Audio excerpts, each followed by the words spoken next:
Well, there's a lot of history in the city of Nanaimo, and now there's a new place for people to go and discover it. This past summer, the bigger and better Nanaimo Museum opened its doors. And tonight, our island explorer, Kendall Hansen, ventures inside.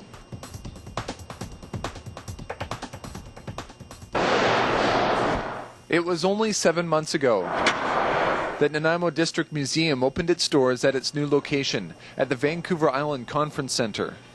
Hi, I'm Debbie Truman. I'm the General Manager of the new Nanaimo Museum, and I'd love to show you around. Come on with me. With more than triple its previous space, there were new exhibits and a vision to do things never possible before. Our goal here at the museum is for visitors at the end of their experience of visiting the museum is to know what were the origins of Nanaimo and how did the city get to where it is today.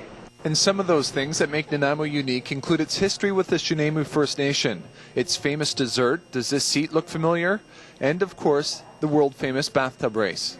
We wanted to look at what made Nanaimo unique.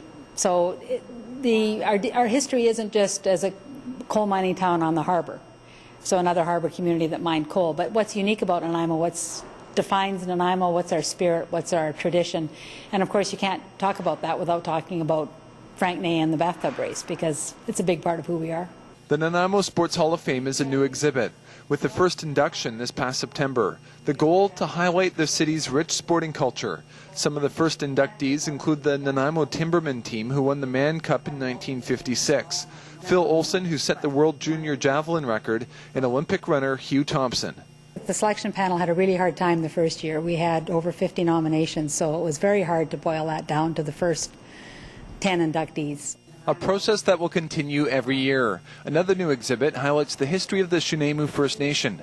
Opened in December, it contains new and old, with some artifacts like this one, found during an excavation in Departure Bay. It's a very well-worn stone. It's got some staining in it. It's smooth. It has a face incised into it. You know, you say, who used that? I mean, what were they doing with it? Was it part of a ceremony they had? Was it used in the home? Despite the museum's focus, there will also be room for special out-of-town exhibits. The first is coming this summer from the Canadian Museum of Civilization. It's about famous Montreal Canadian Rocket Richard.